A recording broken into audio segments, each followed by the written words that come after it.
on inappropriate words, if you will. Like We I know love I've been listening. we love to let it fly. So Okay, okay, you could fair bring enough. it. You could bring it today, Mac. You can. Okay, As okay. you're coming from Toronto, another one of our beautiful Canadian guests. We always love to hear about the differences that we see here in the States as we can see in Canada. And also today we're going to be talking a lot about prep room and how it is regarded in the industry and outside the industry as should we be vocalizing it? Should we keep it a secret? Max got some great insight on that. A lot of prep, a lot of experience throughout the funeral industry. He's been doing it for 13 years. Is that right, Mac? I know you started when you were super young. So Yeah. give us the rundown. Let's hear it. So you want when I was born or no? Yeah, let's start from way back then. Your So earliest memory. What was your earliest memory that you could think of right now on the spot? I'm not kidding.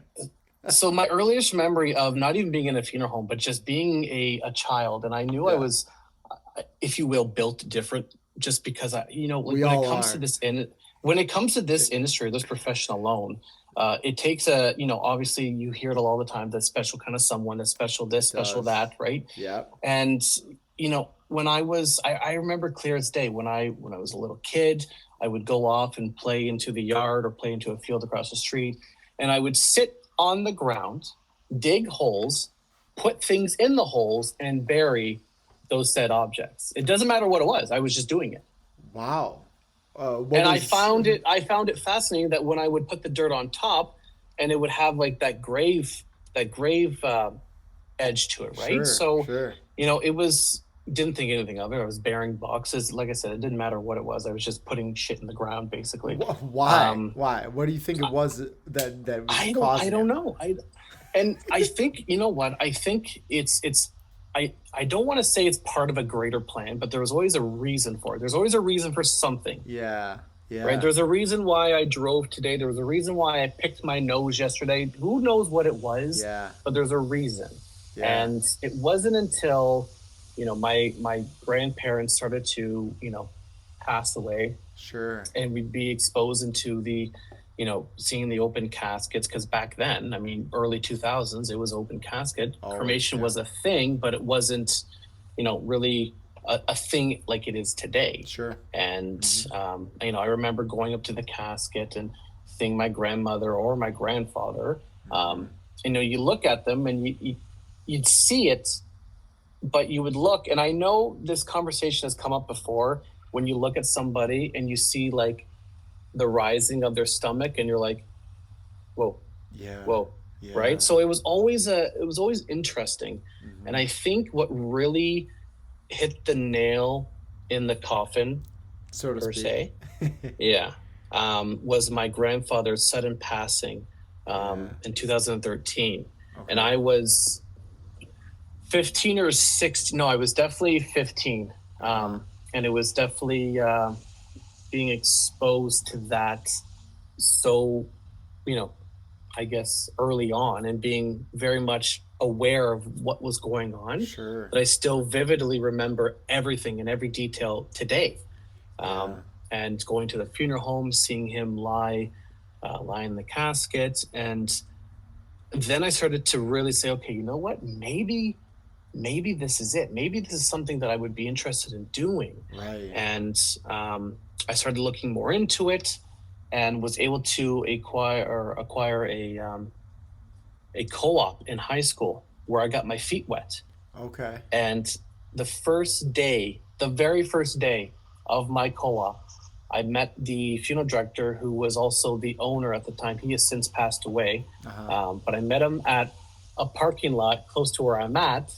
We went and did a graveside service. No Like, kidding. I wasn't even 10 minutes into my job observation or job shadowing. Yeah. We're doing a graveside service, and he pulls me aside and says, we just got a new call. There's been a passing in one of the communities in the area. Yeah. And I remember it because we had no power through the whole day. And there was some communities that were experiencing, no heat in their houses. And somebody had passed away because of, they were Right. basically cold. Yeah. Um, and Jeez. I ended Only up in doing a Canada, eh? removal. Yeah, I did a removal, an hour and a half into my job shadowing. Jeez. And he told me afterwards, like everything was done. We brought the body back to the funeral home. We laid I think it was a lady. Yeah, it was a lady. We laid her on the table. Yeah. And he said, if there was power, I would show you the embalming. Yeah. Because we have all permissions. There's no power, so I can't do anything. And I remember you don't want to use the gravity? Yeah, the percolator. I remember he said to me, he said, listen, if I didn't think you could do it, I wouldn't have asked you. Yeah. But he said, he only knew you for 8.5 minutes, so how would he know? Yeah, that's what I'm saying. And I remember he said to me, there's people who are naturally curious about what we do. Yeah. And there's people who are born to do this. Yeah. And he said, I strongly believe that you are honestly born to do this as a job. That's cool. And I thought, that's pretty neat. Yeah. And then I did the co-op, and then I went into, did a few other job placements down and around Ontario. Mm-hmm. And I worked for a really big company in the GTA who does transfers. And I know anybody who's in Canada or in Ontario, really, you'll know who I'm talking about. Massive transfer company. And I actually worked with them and worked for them when I was going to school to be a funeral director. Nice. And the experience was just overwhelming, right? It was just so much to take in. So 15 years of age, I started in this profession, and it's like I'm 27 now. Like it flies by when you're having fun. I remember my first removal myself was my own grandmother. My dad was like, all right, you're gonna help me out. She was sick for a long time, unfortunately, and it was a blessing for our family when she was eventually able to go on. But I'll never forget it. That was my first ever transfer was my own grandma, and we had to take her and we had to lift up the cot because it was a tight turn, and it was the middle of summer, I think it was, and my dad's just dripping sweat, and I'm trying to hold him to laughter as he's trying to finagle this thing because I didn't know what I was doing. But it's funny that little things stick with you. It's kind of amazing, like with your grandfather, like that stuck with you and made you believe this is something that I should be doing, I want to do. And it makes you think about that might be affecting, not might be, it affects other people in that great of a way, what we do every day. And so it's really a breath of fresh air to think about that and say, hey, we're having a big impact on the lives of other people, whether, it's a good thing or a bad thing. And hopefully almost always it's a good thing. And that's why we have to strive to do our best. 100%. Yeah. And I know,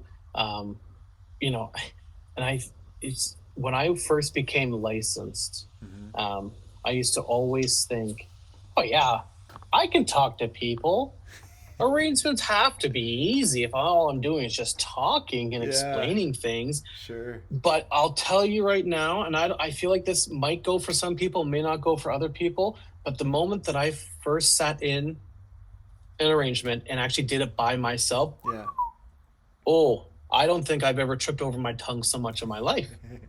It's a lot of pressure. And you don't want to tell them, hey, listen, I'm new here. I don't know really much what's going on, but I'm going to try my best, right? Because then they're like, or did we get the discount funeral home? What's going on?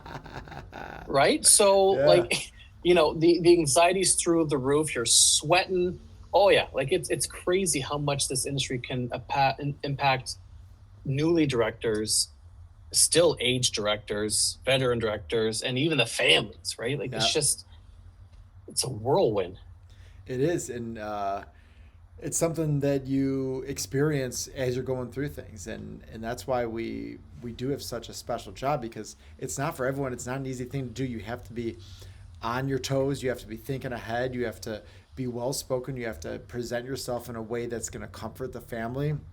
And you also have to understand the family and be able to pick up on that really quick. So, whether it's not a family that you could joke around with a little bit, whether or not it's a family that they're really at odds and you have to be a peacemaker, or there's another family where you need to take a step back and let them do their thing, you learn those things over time, and that what makes you a better funeral director. But it's not just something that you can just go, yep, I can do it No, tomorrow. No, it no. takes a lot of practice, a lot of effort.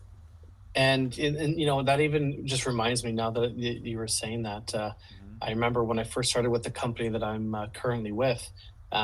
He said, "How are your arrangement skills?" And I Yeah. said, "Well, like everything, there's always room for improvement, right? Yep. I don't care if you're 48 years licensed or 2 years licensed. There's always room to improve your skills Couldn't agree more. and really, really bring it in, right to Yes, the home sir. base." Yep. And I remember the first family I sat down with there. My boss was walking by the arrangement office, and he could hear the family howling, like just laughing, pissing their Uh, pants, laughing. yeah. One lady actually had to leave because she was crying and laughing. She had to excuse herself because she couldn't stop. And afterwards, they had left. We said our goodbyes, and he goes, "You're the first director that I've actually have been able to walk by an arrangement office and hear a family laughing. Usually it's the complete opposite, but this Yeah. family," he's like, did you just did that on purpose or did you know?" I said, "You know what? It's one of those things that I'm able to do. I can narrow in and figure out if this family is going to be able to accept it, Yep. or should I just completely keep it professional Yep. and to the books, Yeah. right?" Yeah. And that, I will say, has given me such great honor to be able to read people like that, Yeah. because I find it makes the job just a little bit more easy, It right? sure does. So, like I said, it's not for everybody, but the ones who love it, who do it, kudos to us, if you will. No doubt. It's an art when it comes down to being able to read people and read families like that, and able to lighten the mood and the tension. And like you said, Mac, like funeral directors need that, and so do the families a Mm-hmm. lot of times new Yeah. too. It's not just us. Like most of us very much enjoy a good sense of humor. That's a lot of what we try to bring to the industry in our own way. But the families a lot of times are going to need that too, because they're so tense and there's so much Mm-hmm. pressure, and Mm-hmm. there's a lot to plan and a lot to think about, a lot to do, and a lot of emotions. And when you have a well placed joke or comment or whatever it might be, it could go a long way with the family to just Yeah. give them a sense of relief a little, that Yeah. life is not, it is very serious in that moment, but it's not that serious. We need to sometimes break that wall, and that's a very powerful thing that you're able to do, Mac. Yeah. Yeah. And because, like I always tell families just right before we begin the arrangements, my job today is really to get all of your questions answered. If I Mm-hmm. can't, it'll be answered prior to you leaving. The Yeah, last thing I want and this is literally from what I usually say. I The like last thing I that. want for any of us is for you to leave and scratch your head, I like that a lot. That's a because really good thing. if the families are leaving and they're scratching their head, that means there's unanswered questions, and that means that you know was this then they more stuff on their mind and more Yeah. issues and more stress. And the last thing that we want as caregivers, funeral directors, embalmers, Mm-hmm. morticians, whatever you want to call Mm-hmm. yourself, is to have the family think that things are being done, and maybe question it, right? Because then the phone calls start to ring. Yep. And if the arrangements take, and thankfully my management team is super forgiving when it Sure. comes to the fact of, if the arrangements take 2 hours or 3 or 5, we've all been there, Whew. we've all had those arrangements. That's tough. Hell, I did an arrangement a month ago and it took 5.5 hours, Oh my goodness. right? Because the family had so many questions and there was so much detail that they were so undecisive. I looked at it Oh, as in, okay, if I step on their toes, this family's kind of iffy. If I step on their toes and say, okay, this is what needs to be done, this is what we're going to do, I could see it blowing up very, very much. So I it had all to depends take on the it step family. Yeah, by step by step. And it was just one of those families, right? We all have those families. no doubt. Sometimes But they need I, to be to be more led. Sometimes it's like this is nudge them in that direction. But sometimes it's let them run their course, give them their options, and be meticulous with every detail, and that sounds like what you had there. Because I don't envy anyone Yeah. that has to do that. That's a long, very And challenging thing. as bad as it sounds, and I don't want to sound crude or No, rude or no, anything like that, but and I feel like we can all agree on this. When there's more than 2 people to 3 people in the arrangement office, nothing's going to get done it's hard. because everyone's bouncing ideas. Everyone has something to say. Everyone has to put an opinion. Like it's chaotic, right? And unless you know how to bring everybody in, shut them up, if you will, Mm-hmm. and say, this is what needs to get done. This is what we have to figure out. If there's any questions, let's get to them now. Or if you need questions answered, interrupt me halfway through or whatever. Stop me. We'll discuss it. We'll move on. Yeah, yeah, Right. yeah. Because the more people that are in the arrangement office, the more you're going to end up spending in it because everyone has to say something. And it's like, okay, you know what? You sit in the corner, you sit over there. Let's focus. And I'm going to talk to the main point of contact. It's Yeah. it's a really good point. Like everyone wants to get one thing in. So if you have more people, it's just they're gonna spend a lot of time over the little details because everyone wants to make sure that they have their fingerprints on the For sure. service. So everyone's like, or they're either going to go against something or they're going to say, oh, we should do this or we should change this, and it makes it harder for us to balance because we need to be so patient and helpful with them. But at the same time, it might cause the family to cause some arguments and confliction when they don't really need it. It's such a challenging thing because we want to be there for them and we want all of their family's opinions to matter and to be heard and be known. So Yeah. it's one of those tricky things that you just have to figure out what way is best for you and what way is best for each individual family, I think. Yeah. Yeah. And it's like I said, thankfully we don't get those kinds of families all the time. Right. But when you do, it's just all right, sit back, buckle in. This is going to be a pretty comfy joyride here. Yeah. And And that's it. You just have to grin and bear it and get through it on the other side. Then, Yeah. they're going to be gone in a week's time usually. So, you just Yeah. gotta do what you have to do. Yeah.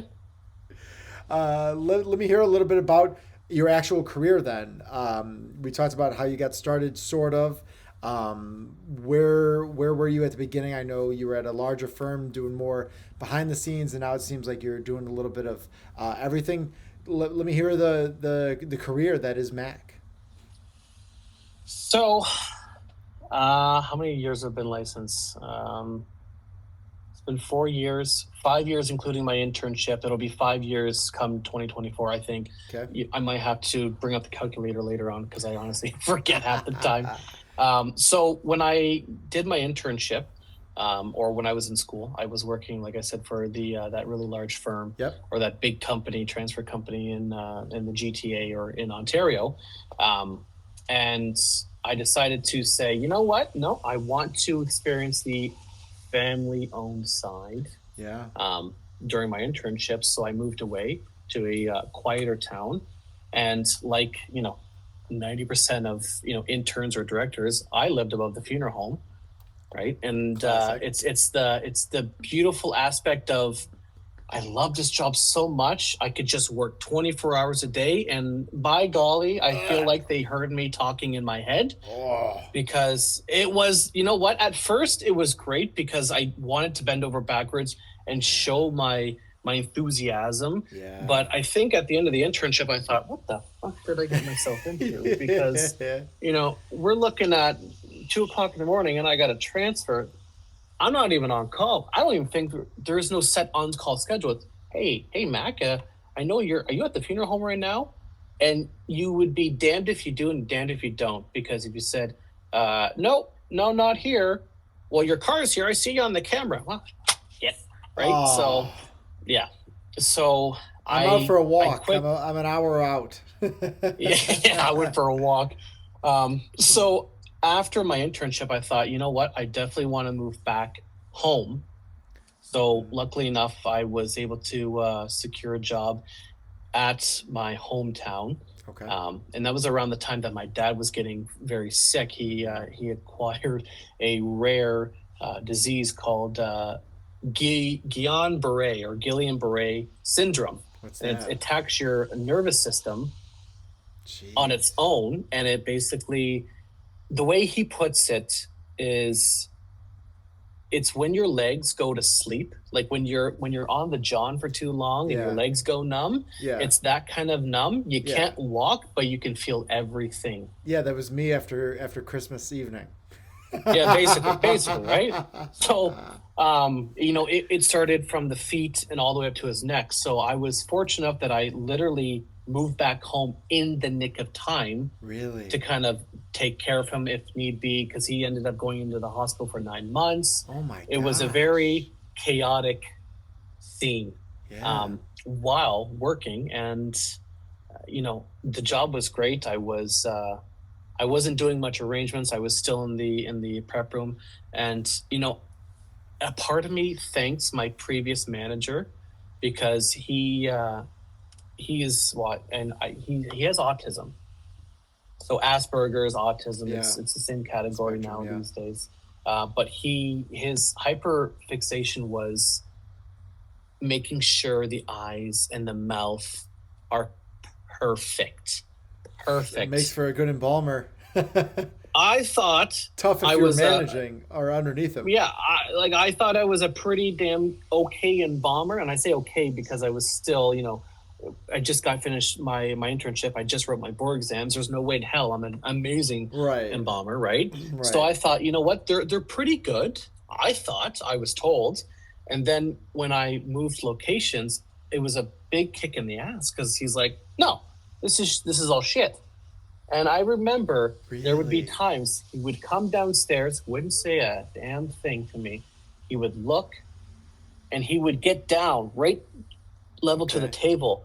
And if the eyes weren't shut, like I swear, bring out a ruler. And if the eyelashes didn't touch the ruler, kind of thing, like he was very meticulous with how everything was. His Oh. bodies were like that. My bodies had to be like that. And if they weren't like that, redo it. And I'm not going to tell you how to do it, but you got to figure out how to do it. So I was left to my own device, trying to figure out Wow. and please him. It Yeah. was crazy. But that year and a half or 2 years that I was there, honing in on my embalming skills and using tints properly, and really nailing the color in the hands. Holy shit. That makes a It big has led difference. me to have really good experiences, and really, because he was a trained embalmer for many years. Oh, okay. So he really, really had the His experience. craft And down, yeah. like it was freaky, because every single body that he ever prepped always looked like they were sleeping. Like, you hear that, but when you actually see it, you're like, whoa, right? Because you have an embalmed body, and then you have my manager's body, and you're like, that's kind of freaky. Yeah. And I was able to get that experience.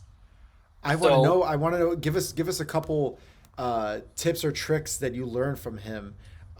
so That's very interesting. Give us a couple. I'd love to know what he did that was different, that made so such a big difference. like, and I don't know if it's luck, or if it's the actual what he does, but I remember, now this is what I do. So everything that he taught me, I do, Okay. right?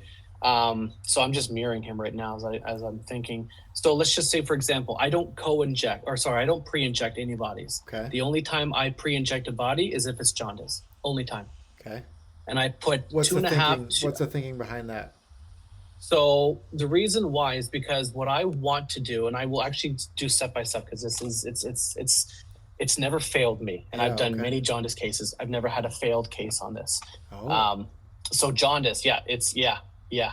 let's hear it. So what I do is, when it comes to jaundice bodies, I will pre-inject always, no matter what. I don't give a damn what it is. Yeah. Pre-injection all the way. With So what? what we do is I do bottle to 2 bottles of rectifiant, because I use Dodge. Okay. So 2 bottles of rectifiant, and I will use 3 to 4 bottles of Metaflow.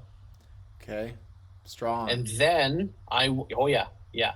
And what I will do is I will put about 10 ounces Dye. of tint. So Tint. we're doing Yeah. tan. We're doing 10 ounces, 8 to 10 ounces of suntan, and pretty much almost the same amount for their peach, if people use peach from Dodge. Okay. Okay. And then I will put about a bottle. Yeah, I'll put a bottle of Halt's GX, like that tissue gas Yeah, stuff, yeah. and I will make sure you got to make sure the water in the tank is hot. It can't be cold. It's got to be hot because the chemical will basically neutralize the warmth and bring it to a room temperature. Oh, okay. Okay. Right, and then you Yeah. just pre-inject. I put it on the pulsate for a little bit, pre-inject, because what I want to do and what he's always told me was you want to make sure to pull that color out. The tint isn't going to cause the body to go a different color. You're going to get red Yeah. and not yellow or not green. Yeah. So you want to make sure you put as much in the first time and let it sit. If you can let it sit for 15, 20 minutes, hell, even 45 minutes to let it do its thing, and then you inject normally. And there's still So tint in there though too. Say it again? There's still tint in there as you go too, isn't there? Yeah, sometimes. The last Jaundice body that I did, I actually put the same amount of tint the first time, and then the second time I put 2-3 ounces of each of tint. Got it. Okay. I put another bottle of Halt. I put I think I did 2 bottles of medicine or Metassin and a bottle of Regal like the humectant. Mm-hmm. Yep. Yep. And my boss has always said, why are you doing that? Just watch. Yeah. And sure enough, the only part of the body that I just did, the only part of the body that was jaundice was the tip of his toes. The rest of it, gone. Wow. And you don't use Gone. any jaundice fluid then at all in there? Because Canada doesn't have any jaundice fluid. The only jaundice chemicals that are in Dodge Canada would be medicine. Wow. Okay. That's it. We don't have like I feel like you guys would have like a Jaundico or whatever it would be called. Yeah. Yeah. We don't have that. So I've been told that the next thing would be medicine if you don't have the jaundice stuff. Okay. Yeah. Wow. So okay. The big thing for me is the tint, right? Because the tint's not going to cause the body to go green or any other discolored area, right? It's going to cause it to go red. Hell, I would want red or a brown than a yellow or a green. All day. Right? All day. Yeah. So, I'm not saying put the whole bottle of tint in there, but don't be afraid to get your hands dirty either. Yeah. Yeah. I do the same thing. Because you can always flush it out when you're putting your chemical in. Right. Okay, that's a real nice tip. I like that. I'm going to use that for my next one. Because I don't go quite as heavy on that pre-injection. I definitely don't wait because I don't like to wait, but I will just to get the result. I'm going to give that a go. That's awesome. What about facial? Because you said that your experience in Balmer that you learned from. Yeah, you made them look like they're sleeping. Give us a couple the mouth. tips.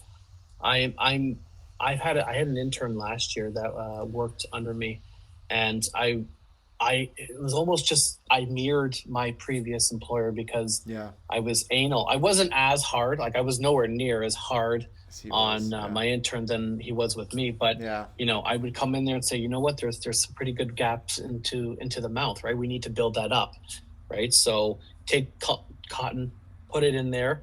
If the person has no teeth, what I do is I take a good amount of cotton and just jam it down their throat and build it up. Okay. Because it'll build something. Make sure the mouth is closed, but then just start stuffing cotton and build it up. Then once you get the cheeks slightly filled and then over, put a lot of that K-lip in there because that will help, kind of form and do what you need to do.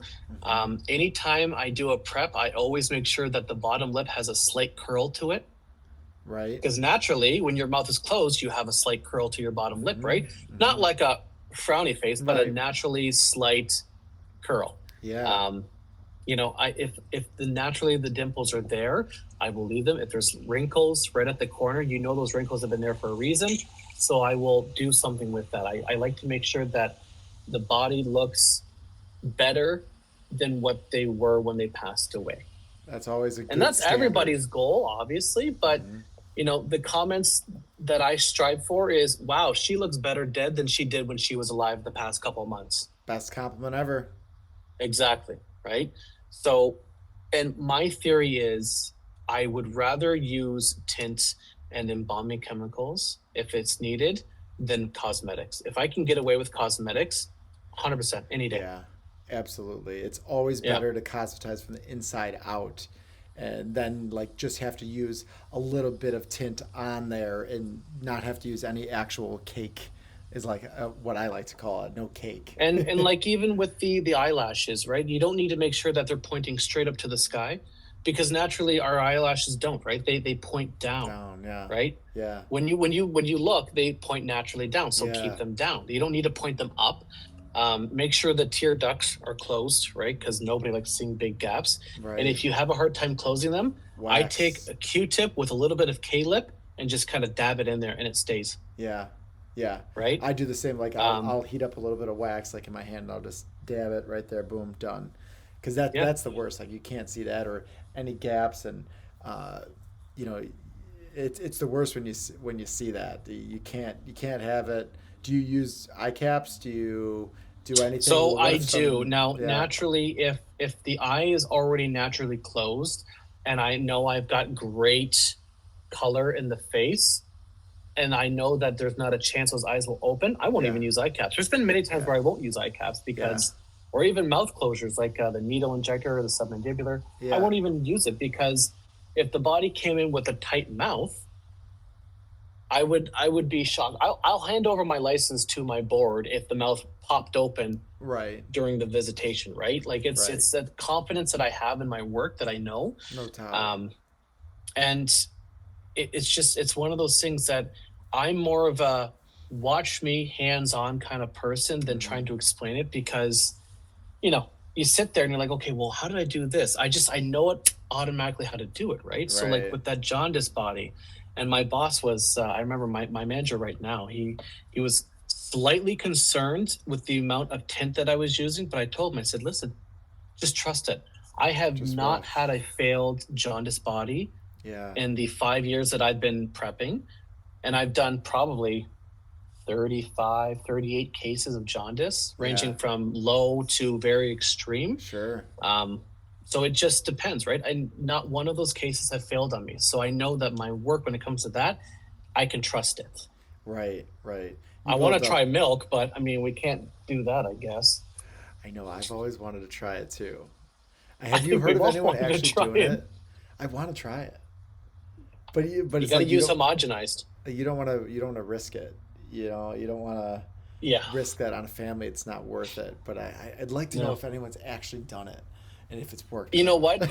I would love to know. I've seen some research, and I know there was a director out in Alberta, Canada, Hmm. and he did a study, and he had done it because the family wanted the body embalmed. The body was jaundice. The family did not want to see the body. Like there was like, no, we're actually going back home. We just want to make sure this is done. So get it done, and then when the cremator remains, because I think the person was being cremated, or I'm not sure, but from what I could read, he ended up doing the homogenized milk, and he Crazy. broke it down step by step by step by step, because he said to the family, he's severely jaundiced. There is a method that might work. There's It's been some research, unorthodox. Yeah. right?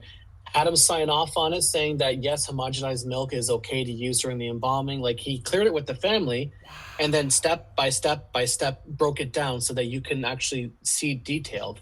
And he said it Cool. was nothing but great success. Wow. And apparently, if you leave the Wow. fluorescent lights on in the prep room That's overnight, I do that for any yeah, jaundice case. Like you gotta yeah, leave them on. That's gonna help for sure. it Um, doesn't work for me. We have LEDs in the prep room, so yeah, it's just to I flush out. Try to flush out any of that yellow oh that for you sure. can. It's huge. Very cool. That's awesome.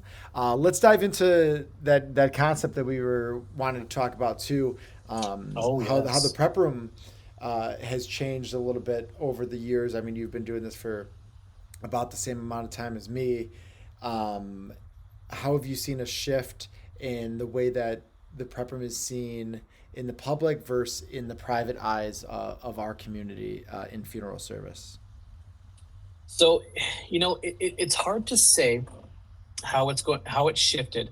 From what I can see, and this is really just for the sake of, scrolling through social media, Facebook Yeah. to be, an example, Yeah. and seeing those groups that a lot of funeral directors are a part of. Mm-hmm. And, the common question and the common, comments that people make are, what are your thoughts about families seeing the prep room? What are your thoughts about this? What are your thoughts about that?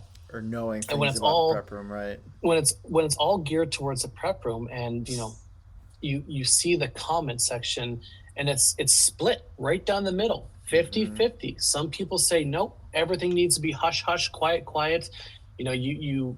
It's like we're protecting Area 51 in the prep room, Yeah, right? no kidding. and Exactly. and I have gotten into heated arguments, if you will, with people over Facebook, because Yeah. in my theory, in my eyes, why is it so quiet? Why do we have to Yeah. keep it secretive, right? It's not like we're going around and saying this. My thing is that there's so much people controversy. There's so much Yeah. controversy regarding how embalmings are done and what the prep room looks like from Right. these people who don't do it for a living. Right. And I always think, well, the reason why they're there is because people don't know. Exactly.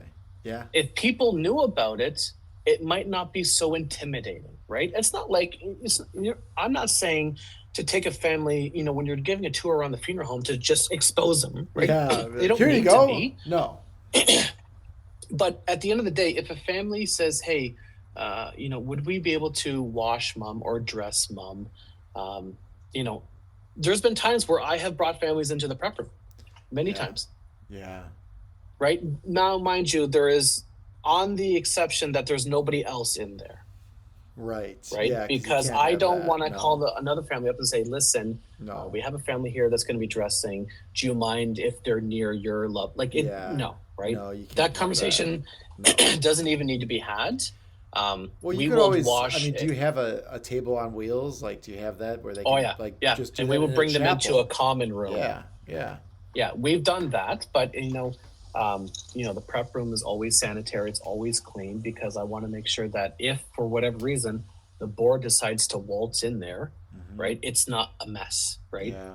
So I'm very strong about, if the family is here and the family wants to see where their loved one is going to be, again, Right. with the exception that the room is currently empty or so and so, then why not? There's no, it doesn't need to be secretive, and I've always been a firm believer on that.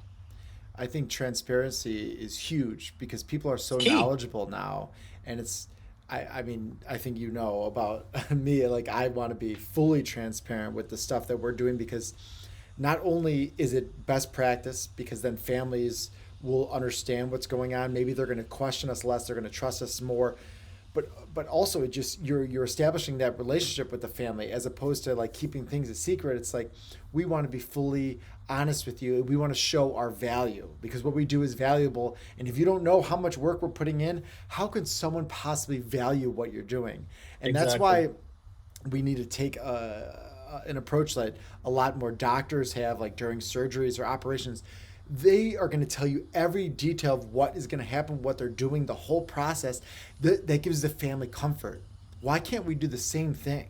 And that's something that I don't understand. I'm fully on board with you. Is like these families deserve to know what's going on, and if they need to have access or want access, that's an opportunity for them. Of course, the circumstance has to warrant for it because there are some situations where it's like it wouldn't be in their best interest because it would be something that would affect them mentally or emotionally. But given the opportunity that it makes sense, why not have that? And why not be more open with what we're doing? Because I think people will just they'll understand what we do more and they'll value more what we do. And it's we need to do that. We need to do it more. And that I agree 100%, because at the end of the day, there is a lot of controversy when it comes to this job, right? Yes. People think that we do things, um, you know, we take money, we do this, we do Right, that, we're right. thieves, we prey on the weak, and It's just terrible. things like that. And it's not the case, No, right? So not at the all. the more open you can be, the better. Yeah.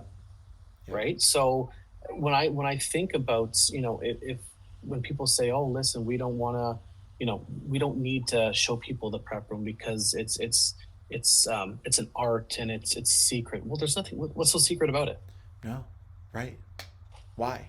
Like, well, Yeah, what is it? exactly. Like, what is the part of it that needs to be a secret? Like, we're doing things that we understand and know. I think it stems from like we want to protect the families and like make sure they're not traumatized or whatever that might be. And I understand that, but it's like, why do we need to hide those things that we're doing? Like, I just it, that's what gives people that feeling, that sort of yucky feeling, if you know what I'm saying, because Yeah, they feel like they're doing things that shouldn't be done. If you can't yeah, talk about it, then why not? You know, well, what's and going on there and that's so bad that you can't tell me what's going on? I've said this before, and I will say it until I'm blue in the face and probably lying in a casket somewhere.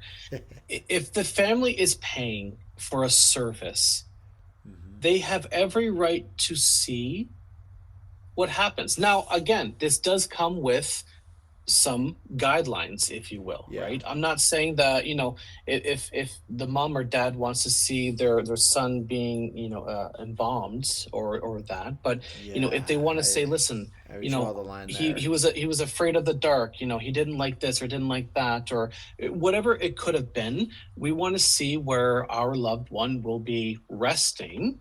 Mm-hmm. Would you be okay with that? If it's a simple look in the prep room and say see the table, a clean facility, Mm-hmm. there's nothing wrong with it. It's just Mm-hmm. it's a room, but it's a room where we are Mm-hmm. housing, you Yeah. know, the everybody's families, Yeah. and it's it's just something that I feel should not be secretive. There's nothing Yeah. secretive than, like, again, we're not Yeah. housing Area 51. We're not holding top Right. secret government documents, right? This Right. is this is someone's loved one, and we should at least be open minded to allowing, you Yeah. know, the openness. Yeah, giving them the opportunity as needed or asked, and of course comes with different stipulations, as long as it's able to do so for whatever reason, because we don't want to traumatize. But most of the time, or 90 whatever percent of the time, it's going to be a fine situation for a family to be able to see after we're done with our processes. That way they're looking their best, and Yeah. it would be a fine experience for someone, as long as you're up front and you're honest with them, like, this is what you're going to see. You're going to go in there, and they will, they're going to have, a suture. They're going to have a diaper on, whatever that might be. Or like, if you had to do some other work, you just need to articulate that stuff. And then that experience, like, it won't be as shocking, or it will be something that maybe will give them a good positive last memory. And I think that's a fine thing to do, and something that we shouldn't be scared to do for a family, if that's what their wish ever was. Yeah, and when, like, we've had many families, like I said, that we've had many families into our prep room, and Mm-hmm. we always give them a heads up. Hey, this is what to expect going in, right? Mm-hmm. And the conversations come up of, as well, there's a good chance the funeral home might get sued if we allow the family into the prep room. Why? Why? Why? If you want them to sign a waiver form saying that you are entering a secured area, Yeah. whatever you want to make it out to be, so that way Sure. the family may or may not be able to come back onto you, okay, then do so. But, Yeah. why is your first reaction about being sued? Right. What are you doing wrong that your first reaction is to be sued? Yeah. That's a great point. Yeah. Right? Anytime a Mm-hmm. family has asked me, hey, can we wash mom, dress, can we do that? Yeah, Yeah. why not? Right. Nothing, right? We make the exception for you, help you through this. Mm-hmm. And Yeah. I have to back and go pick up a walking horse and bring it to you. And then so but my job as our jobs as directors, make sure that everybody has experience and comfort and everything they need, all tools in the back pocket to get to the next step. Yeah. If we can make their life a little bit easier for the time that we're with them,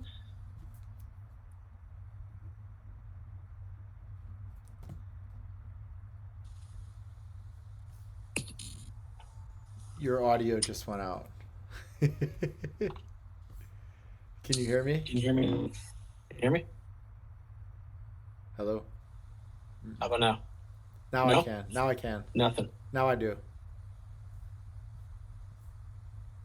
Paging. How about Yeah, that? I can hear you. Can you hear me? Yeah, Yeah. yeah, that was weird. Yeah, that was weird. It like went a little bit weird there for a second. So, all good. Yeah, no, I'm totally with you, and I agree with all that. I think it's an opportunity for us to get in front of things and really. There's no reason we should be hiding, and if there is, then that's a different conversation that a funeral home needs to have with themselves. So Yeah, yeah. I'm totally with you there. But Mac, thanks so much for joining us today. I mean, I can't wait to have a jaundice case. I hope I get one tomorrow because I learned so much from you, and I want to give this a shot. You know what? When you do, let me know. And if you want, message me on, Facebook, Instagram. Like I Yeah. know I was in core communication. Just yeah, shoot me a message because the first time is never easy. But if you have someone to walk through step by step by step, yeah, reach out to me. Like I said, my jaundice bodies have never failed me, and I've actually the one that we just did, I was able to hold for 2.5 weeks. Wow, that's impressive. And maybe I'll get that formula So for everyone so that they can have access to that and hey, be able to use it. beautiful, beautiful. Good deal. Well, it's great to meet you, Mac. Thanks so much for joining us on the Mortuary Show. Thank you. Take care.